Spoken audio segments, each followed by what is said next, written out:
When people talk about the 100 Years' War, you probably imagine an endless, century-long battle between England and France. But here's the thing. It wasn't really a single war at all. In fact, for much of those 100 years, there wasn't much actual fighting. So why did it last so long? And why, despite England winning most of the battles, did they still lose?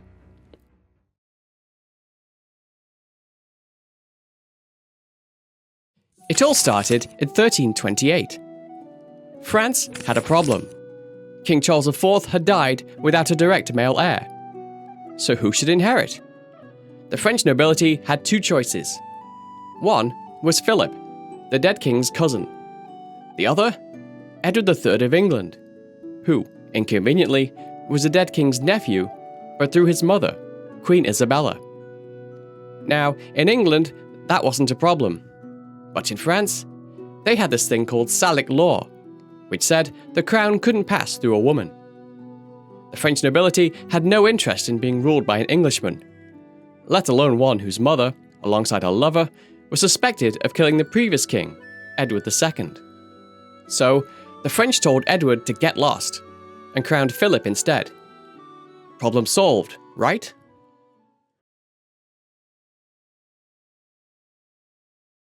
In 1337, Philip did something that at the time seemed like a fairly routine bit of medieval politics. He confiscated a chunk of land in France that belonged to Edward. Now, this wasn't just any land. It was a Duchy of Aquitaine, a wealthy region that had been under English control for generations. And Philip had a perfectly good reason, at least from his point of view. Edward, his vassal, had been refusing to do the one thing vassals were supposed to do: show up, bend the knee, and swear loyalty. But Edward was no ordinary vassal. He was also a king in his own right, and he wasn't about to let some French monarch push him around. Instead of just accepting the loss, he did something that would set Europe on fire for over a century. He declared himself the rightful king of France. And once you've claimed the throne of the most powerful kingdom in Europe, you can't exactly take it back. So, in 1340, Edward had himself crowned King of France, while still being King of England. And since there wasn't room for two kings on one throne, there was only one way to settle it: war. Edward set sail for France in 1340, and met the French navy off the coast of Flanders at the Battle of Sluys. The English forces were heavily outnumbered, but had a secret weapon: the longbow. Arrows rained down on the French sailors, and the French navy was decimated. Victory gave the English control of the Channel, and for the rest of the war, the English kings could launch an invasion whenever and wherever they liked. Now, in keeping with the rest of the war, nothing really happens for a few years, war being expensive and all that. In 1346, Edward launches another invasion, landing at Normandy with 15,000 men. His plan? A classic medieval smash and grab. Raid French towns, steal everything that isn't nailed down, and then march south to link up with English allies. Simple enough, right? Well, when Philip hears of this, he gathers an army over twice the size of Edward's, and they eventually meet at the Battle of Crécy in 1346. As with the Battle of Sluys, English longbowmen once again destroy the French, and a decisive battle is won.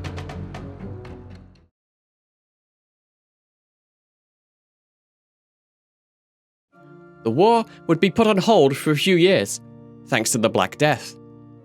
By 1356, England had recovered, both physically and financially, and Edward's son, the Black Prince, has a plan.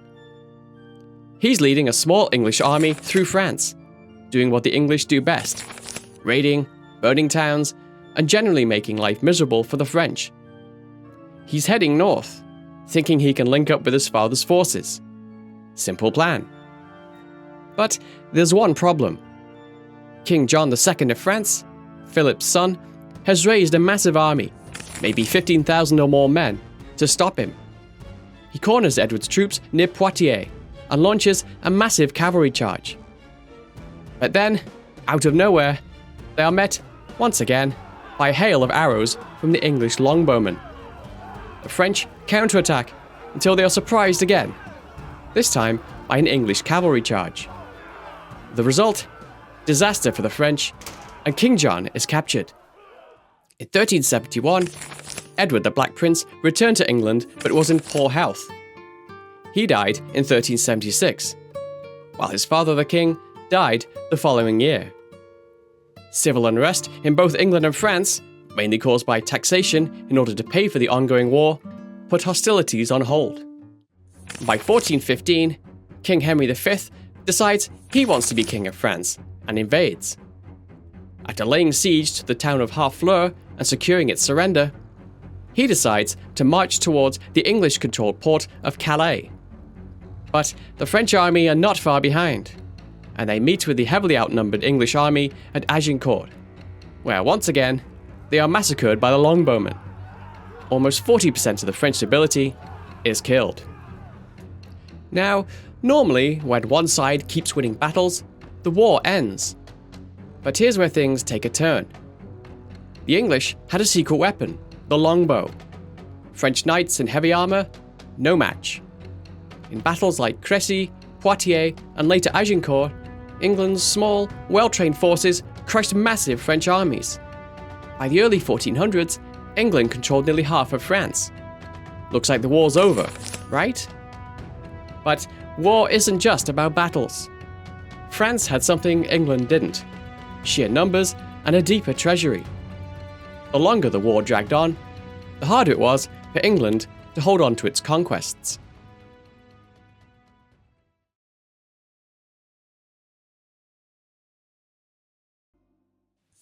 It's 1429, and things are not looking good for France. The English, thanks to their usual strategy, longbows, cavalry, and picking fights they probably shouldn't win, are in control of vast areas of the country. Even worse, the French king, Charles VII, is barely holding on to his throne. Half of France doesn't even recognize him as king. The war, which has been dragging on for nearly a century, seems like it's heading towards an inevitable English victory. But then, along comes Joan of Arc. Now, if you were to predict who would turn the war around, a teenage peasant girl from a small village wouldn't exactly be at the top of your list. But Joan isn't just any peasant. She claims she's been hearing voices, from saints no less, telling her that God has chosen her to drive the English out and put Charles VII on the throne. Old claim. And amazingly, Charles agrees to give her a shot. Joan, dressed in armor, carrying a banner, rides to Orléans, the last major city standing between the English and complete domination of central France. And what happens next changes everything. At this point, the English have Orléans surrounded. For once, they have the upper hand. The French defenders are demoralized, low on supplies, and ready to surrender. The English? They assume it's just a matter of time before the city falls. After all, a few months earlier, they'd been steamrolling the French in battle after battle.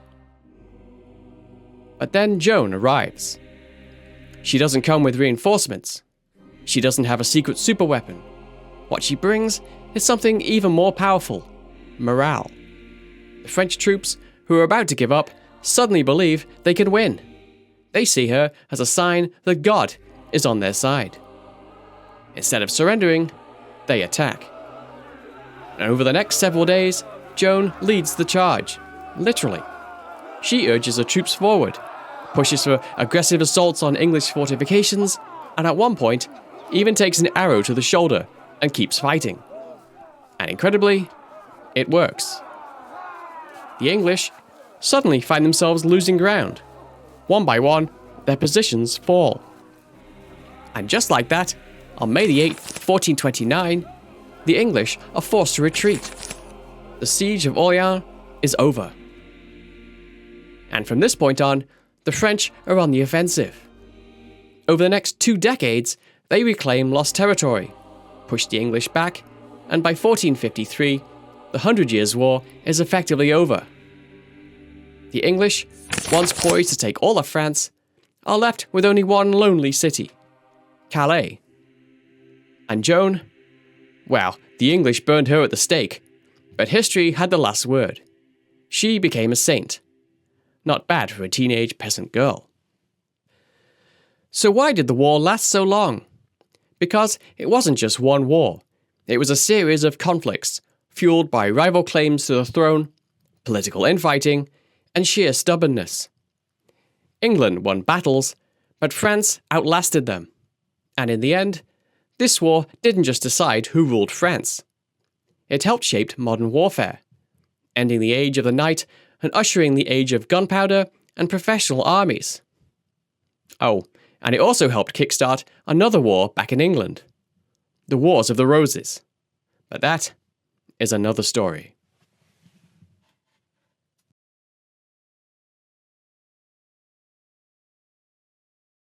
By the time the sun rose, the fields of Crécy were soaked in blood. Thousands of French knights, some of the finest warriors in medieval Europe, lay lifeless in the mud. Trampled, crushed, brought down by arrows fired from beyond their reach. They never even saw their killers. And this wasn't how it was supposed to go. The French had the numbers, the experience, the full pride of a kingdom riding behind them. The English? They had a teenage prince, and a weapon so simple, no one expected it to change the rules of war. But it did. This is a story of how a humble bow broke an army and shattered the world it came from. The longbow wasn't just a weapon, it was a revolution. It had ancient roots, sure, but by the 12th century, it started to turn heads on battlefields across Europe. Still, it was the English who turned it into something extraordinary. This wasn't some clunky old crossbow. No, this thing could fire arrows faster, farther, and with deadly accuracy. In the right hands, it was terrifying. And soon, English longbowmen would become the stars of a battle that would change the course of medieval history. By the time Edward III marched into France in 1346, the longbow wasn't just part of his army, it was its backbone. But this wasn't the weapon's debut. The English had been perfecting it for decades. Flashback to the early days of the 100 Years' War. At the Battle of Sluys, English ships turned the tides with bold, unexpected tactics, crushing the French navy and proving they could strike fear from sea as well as land. But it was Crécy where everything changed. This battle didn't just show off the longbow, it cemented its place in history. Crécy wasn't just another clash between kings, it was a storm waiting to break. The French outnumbered the English by a lot. Estimates say as many as 35,000 French troops faced off against around 12,000 English. But Edward had a plan. He positioned his army on a slope, giving his longbowmen the high ground and the advantage. They dug in, fortified their lines, and waited. Then came the French, confident, heavily armoured, and ready to crush their enemy with sheer force. But they didn't count on the skies turning black with arrows. The oriflamme, sacred to the French crown, was raised high.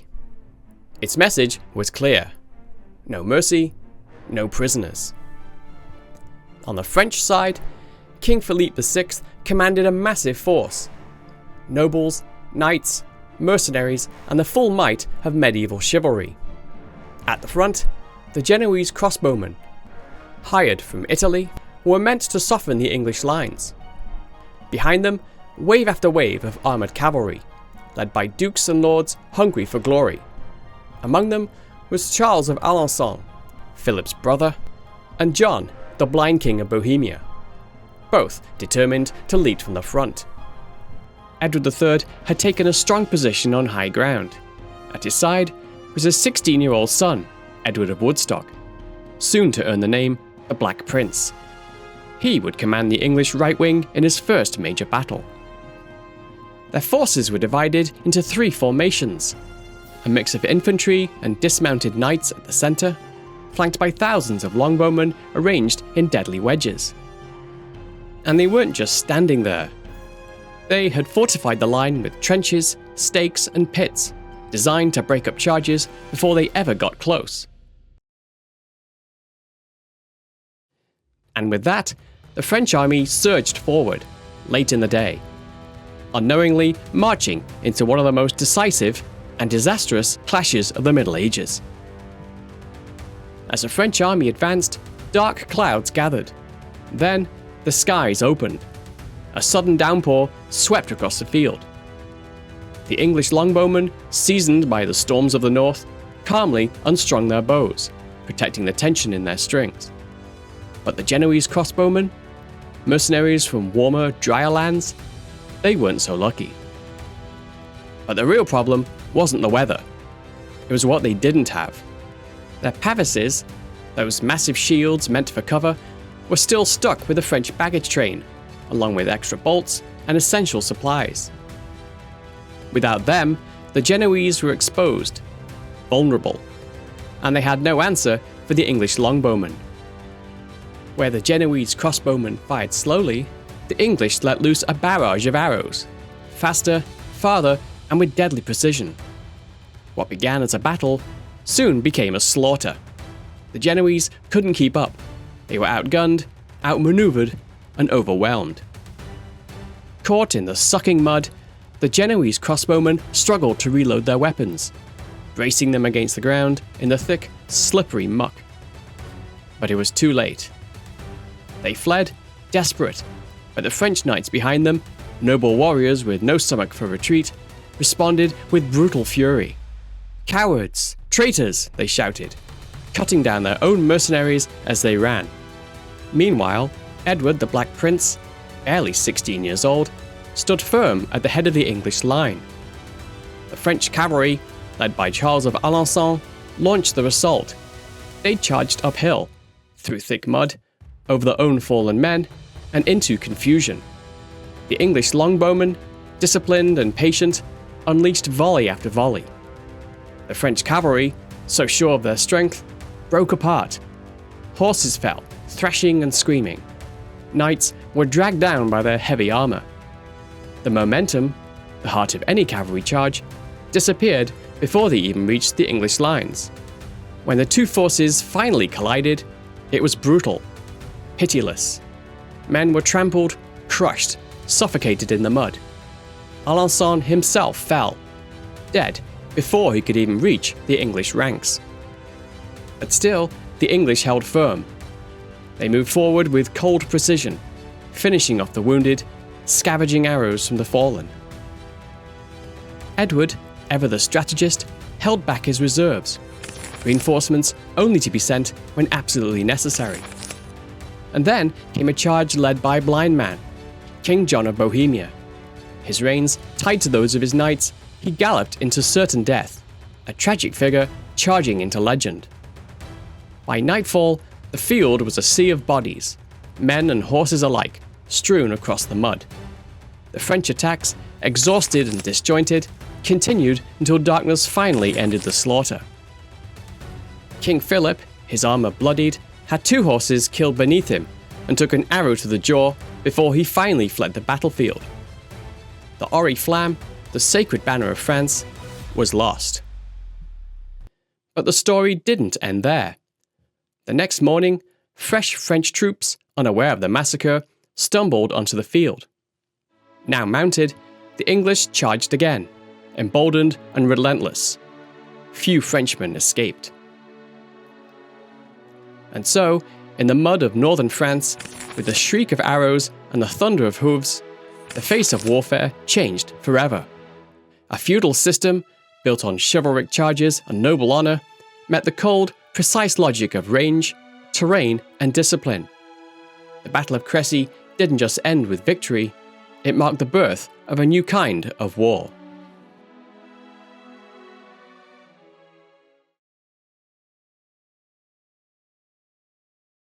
Captured, humiliated, and forced to surrender. The fate of King John of France was sealed. by a brilliant strategy, led by a 26-year-old prince who had already tasted victory at 16. But how could a small English army defeat the most powerful in France?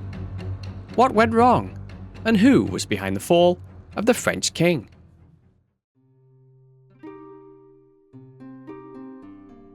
By the mid-1300s, the Hundred Years' War had already brought chaos to France.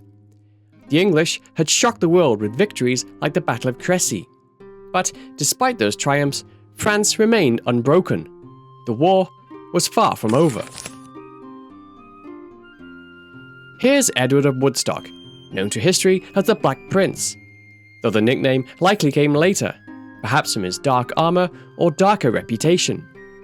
In 1355, Edward, Prince of Wales and heir to the English throne, was a young man of 25, already hardened by war. He'd earned his spurs at Crécy a decade earlier, where English longbows and disciplined tactics humiliated the French nobility. Now, King Edward III, his father, tasked him with a bold mission: take the fight to France, disrupt the enemy, and remind them who held the sharper blade. In the summer of 1355, the Black Prince landed in Bordeaux, the heart of English-held Gascony in southwest France. His mission was simple but brutal: launch a chevauchée, a mounted raid designed to ravage the French countryside, loot its wealth, and undermine the authority of the French king, John II. Think of it as economic warfare with a side order of terror. The English didn't aim to hold land, they aimed to burn it, leave the peasantry starving and the nobility humiliated.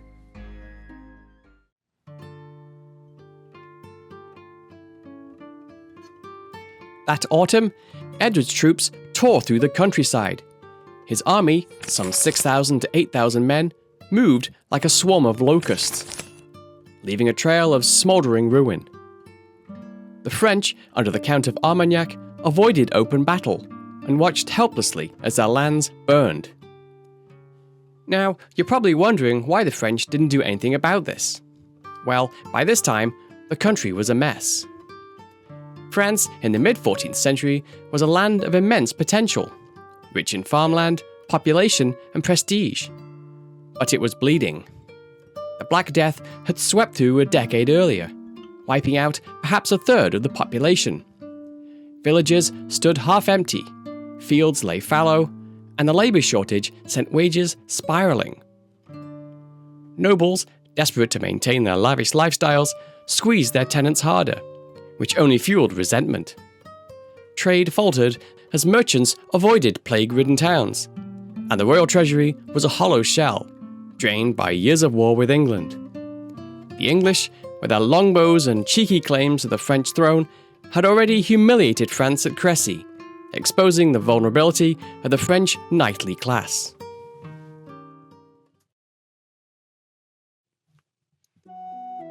And then along comes John II, crowned in 1350 after his father, Philip VI, died.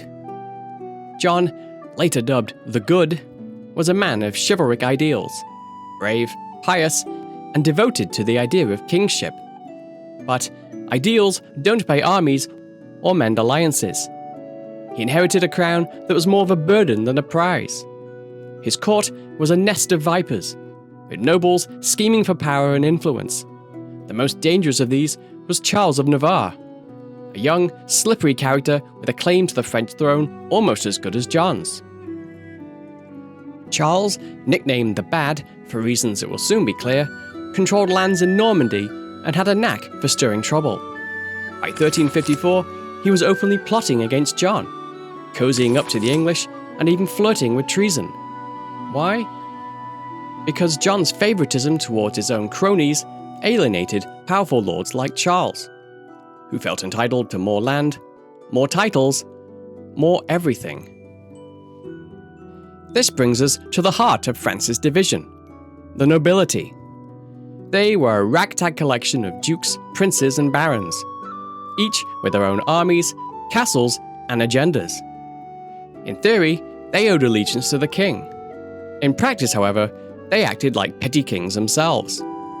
Normandy, Brittany, and Gascony were hotbeds of dissent, with lords hedging their bets between John, the English, or even Charles of Navarre. The war with England gave these nobles an excuse to flex their independence.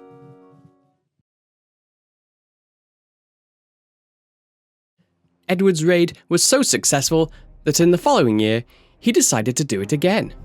I mean, who was going to stop him? This time, he aimed north, toward the Loire Valley, to link up with another English force under the Duke of Lancaster. In July 1356, Edward set out from Bordeaux with roughly 6,000 men, knights, archers, and men-at-arms. The English swept through the countryside again, burning crops, sacking towns, and spreading panic. But John was closing in. He had raised a massive army.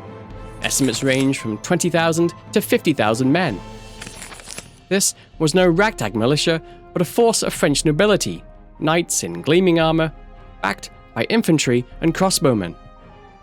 John saw a chance to trap the Black Prince and end the English threat in Aquitaine.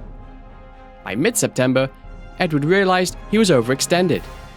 His scouts reported the French army approaching from the north, cutting off his path back to Bordeaux.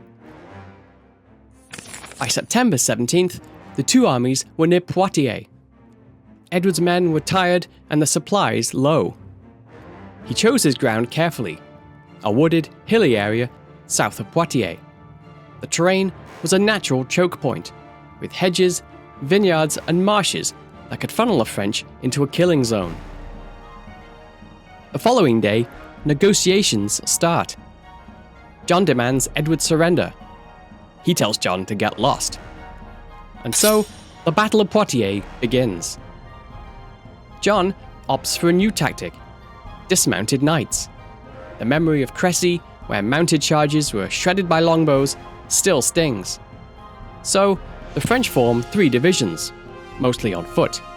The first, led by the Dauphin, Charles. The second, by the Duke of Orléans. And the third, the largest, under John himself. A small cavalry vanguard is tasked with scattering the English archers. It looks like a solid plan, but at dawn, the French vanguard charges.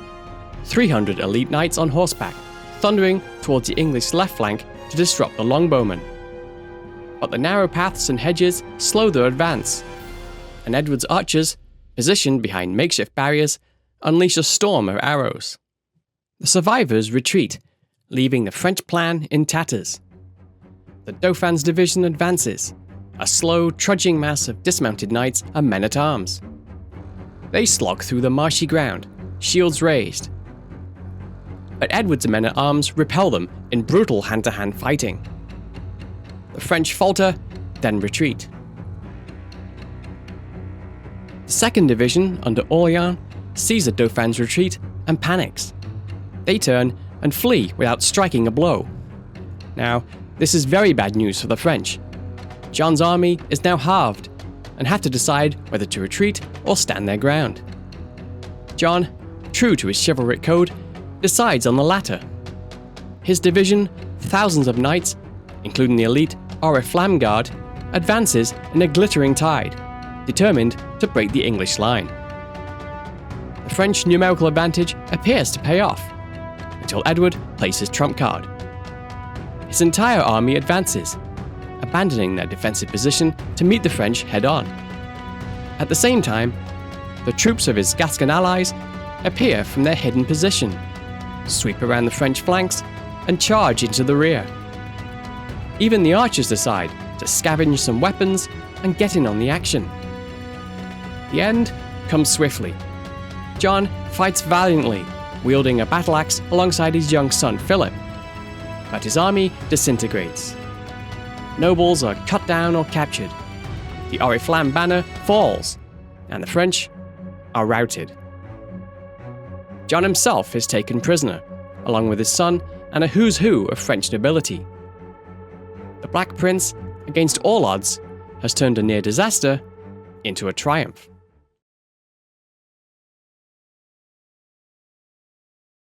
When you think of medieval warfare, you probably imagine knights in shining armor, banners fluttering in the wind, and the gallant charge of noble warriors. Hollywood has done a wonderful job of selling us that image. But the reality? Well, the reality was much closer to an absolute nightmare.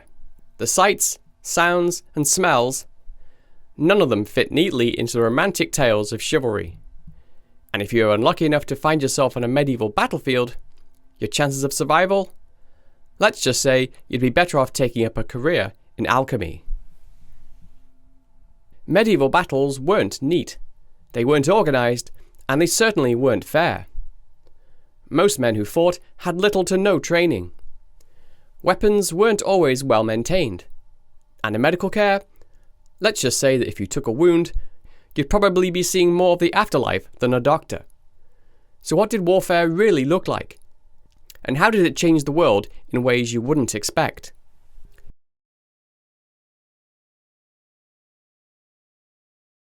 First, let's talk about the weapons. The sword gets all the glory, but in reality, the most effective weapons were often the least glamorous. Take the humble polearm pikes, halberds, and billhooks. Farmers used them to cut wood or butcher animals, and that's exactly what they did to enemy soldiers. These weapons were so effective that they made heavily armoured knights, who cost a fortune to train and equip, less valuable than a bunch of angry peasants with long sticks. A notable example is the Battle of Morgarten in 1315. During this conflict, Swiss forces employed halberds to devastating effect against Austrian knights. Contemporary chronicler Konrad Justinger described the scene. The Swiss held in their hands certain, most terrible murder weapons, known in the vernacular as Hellbarten, by means of which even the best armed opponents were cut apart as with a razor blade, and hacked to pieces.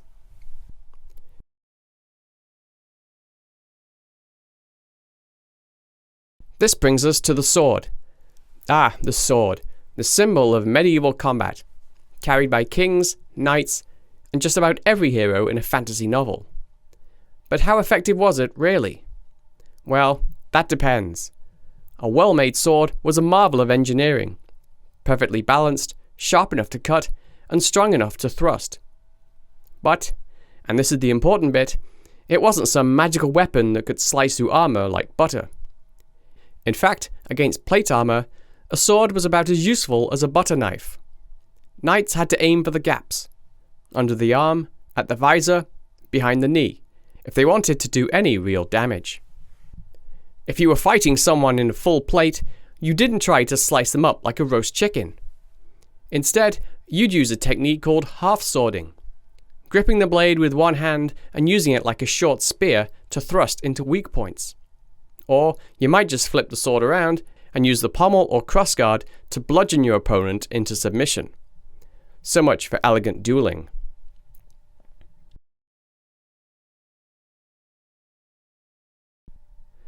And then there's this, arguably one of the most disruptive technologies of the medieval battlefield, the crossbow. This little device was so devastating that the Pope tried to ban its use against fellow Christians in 1139. Now, this wasn't about divine morality. After all, swords, axes, and maces were still fine. No, the real problem was that the crossbow threatened the social order. A peasant with one of these could kill a noble knight from 200 yards away with minimal training. Imagine the horror among the ruling class. A weapon that rendered their expensive armour and decades of training completely irrelevant. Not exactly the noble, hand-to-hand combat of legend.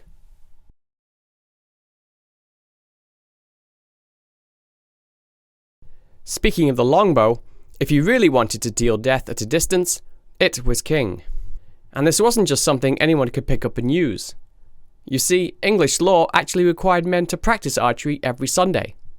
From childhood, they'd build up the incredible strength needed to pull a longbow with a draw weight sometimes exceeding 150 pounds.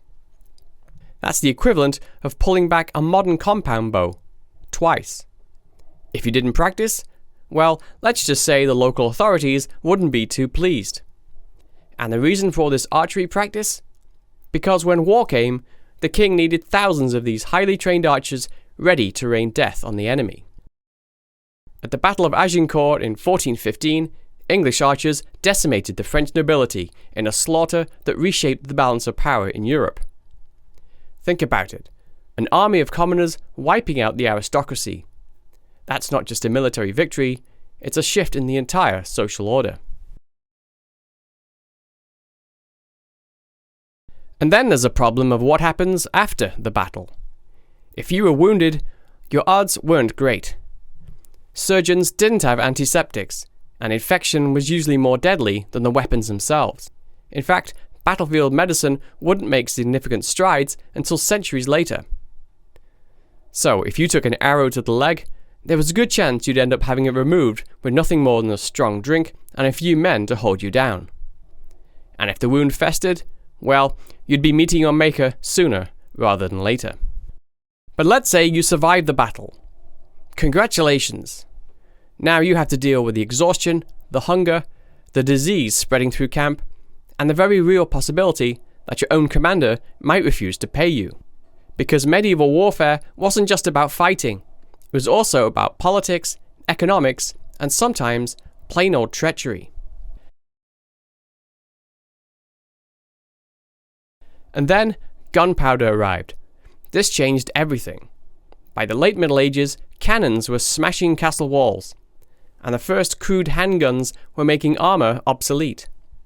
In just a few centuries, the armoured knight would be a thing of the past, replaced by mass armies of gun-wielding infantry.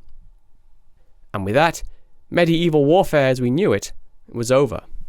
So, next time you watch a Hollywood battle scene, remember this. Real medieval warfare wasn't about heroic duels or grand charges. It was brutal, messy, and often pointless. But it also shaped the world in ways you'd never expect, leading to new technologies, shifting power structures, and the slow, painful birth of the modern world.